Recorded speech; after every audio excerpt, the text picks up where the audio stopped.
Marco l'a dit, il est question de karité aujourd'hui et le thème c'est quel est le poids du karité dans l'économie ivoirienne? Et ce sera avec M. Ali Keïta, bonjour, bonjour, qui est déjà installé, le président national de l'interprofession. On regarde d'abord cet élément magnéto qui va donc nous permettre de mieux comprendre le sujet et on se retrouve dans quelques instants.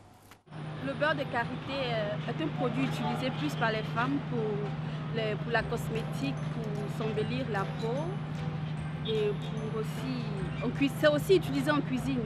Le karité, un produit biologique par nature car son arbre, Butyrospermum parki, pousse dans les savanes arborées de l'Afrique de l'Ouest et du Centre, principalement au Nigeria, au Mali, au Burkina Faso, en Côte d'Ivoire, au Ghana, au Bénin, au Sénégal, au Niger, en Guinée, au Togo, mais aussi au Cameroun, en République du Congo, au Soudan, au Tchad, en République centrafricaine ou en Ouganda.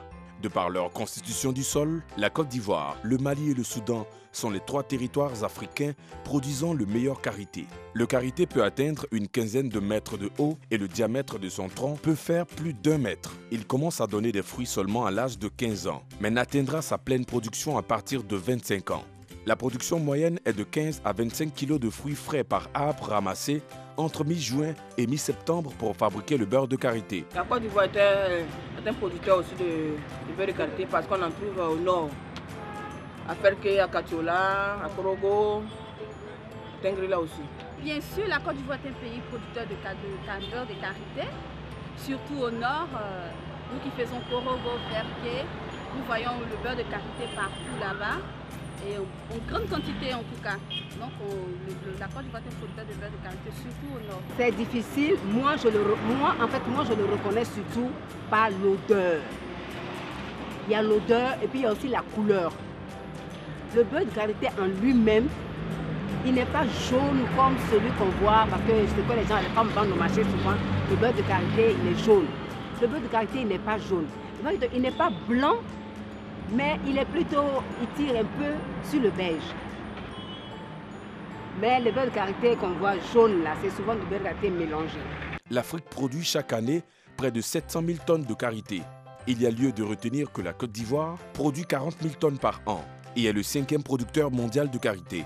En ce qui concerne la fabrication du beurre de karité, selon la méthode traditionnelle, elle se fait en 9 grandes étapes. La récolte des noix, le dépulpage, le lavage et la cuisson, le conditionnement et la conservation, le décortiquage, le lavage et le broyage des amandes, l'extraction, la cuisson et enfin la conservation. Le karité est un produit utilisé à diverses fins. L'objectif étant économique, mais aussi écologique, il doit être considéré comme une ressource économique à part entière, au même titre que les produits agricoles comme le cacao, le café ou le bois. Considéré par certains comme le 3e produit d'exportation dans le nord de la Côte d'Ivoire, après le coton et l'anacarde, le karité est exploité par 20 000 femmes en Côte d'Ivoire et 300 000 femmes en Afrique de l'Ouest. Mais le manque d'organisation, l'anarchie dans la fixation du prix de vente du produit et du prix d'exportation reste un problème majeur. C'est dans cette optique que le gouvernement ivoirien, pour sa part, a annoncé son engagement à soutenir ce secteur afin de faire ressortir ses réelles potentialités économiques qui devront à terme réduire la pauvreté en sortant les producteurs de la précarité et surtout leur permettre d'exercer leur activité dans de bonnes conditions. Voilà, là on a sur le plateau la chance d'avoir de façon pratique une bonne karité. On dit que c'est comme ça que ça se présente. Ce que le président Ali Keïta vient de nous dire, ça se présente comme ça, ce n'est pas jaune, mais c'est jaunâtre. Voilà, c'est ça, c'est du beurre de karité. Mais le karité, c'est tout un ensemble. On va justement aborder ce thème-là. Je rappelle que vous avez le loisir, vous avez à tout moment, vous pouvez poser des questions, les hommes, les femmes. Tenez par exemple, pour vous donner une première information, il y a 53 913 femmes qui exercent donc dans ce secteur assez juteux, mais parfois assez négligé. N'est-ce pas, Président? On a l'impression que c'est un peu l'enfant pauvre. Oui, c'est un secteur qui a demeuré très longtemps dans l'informel.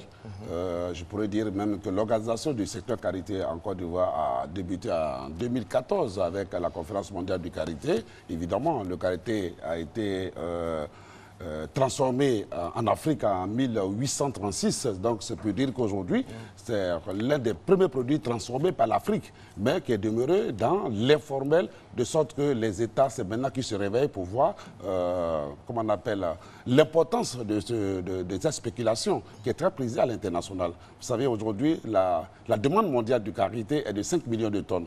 pour faire tourner les grandes usines de la cosmétique qui absorbent près de 60 à 70% du beurre de karité. Vous avez aussi l'industrie de la chocolaterie qui prend près de 20%. Aujourd'hui, tous les biscuits que vous mangez, il y a du karité dedans. Alors ça, je vous rappelle. Hein. Ensuite, vous avez l'industrie de la pharmacie qui absorbe près de 10%. La plupart de nos suppositoires, nos différents médicaments gastriques, c'est à base de beurre de karité. Mais c'est vrai qu'aujourd'hui, c'est un produit qui a de la valeur. Mais simplement, en Afrique, nous n'avons pas encore conscience que c'est un produit qui a de la valeur. Et puis, bon, je vous rappelle aussi que c'est un produit qui ne pousse qu'en Afrique et nulle part ailleurs. Alors, justement, avec cette valeur dont vous parlez et puis toutes les débouchés donc, de ce produit, comment ça se fait que la Côte d'Ivoire, la filière en tout cas, manque autant d'organisation quand on sait que la Côte d'Ivoire est 5e producteur de karité, mondial de karité? C'est ça. Mais il faut dire, comme je l'ai dit tantôt, l'organisation, évidemment, le karité est commercialisé dans l'informel. C'est en 2014 que le ministre Mamadou Sangofa Coulibaly, que je remercie d'ailleurs, a souhaité rencontrer les acteurs au soir de la conférence mondiale du karité. Et c'est parti, l'organisation est partie du mois de mars 2014. Donc nous avons fait des tournées, nous avons sensibilisé, rien n'a été fait pour que les femmes soient ensemble. Anciennement, elles étaient en association ou en groupement. Mais aujourd'hui, nous avons 42 sociétés coopératives qui ont été mises en place. Donc, on a mis en place des PME qui vont aussi bénéficier qu'on appelle des avantages des grandes filières comme le café et le cacao. Donc, l'histoire de l'organisation du karité n'a que 3 ans. Voilà. Contrairement au café et au cacao qui ont bâti cette belle nation, et ainsi de suite. Je vais bondir sur votre interrogation. Quand vous parlez de l'anacarde, il y a 10 ans, personne ne misait sur l'anacarde en Côte d'Ivoire. Or, pourtant, l'anacarde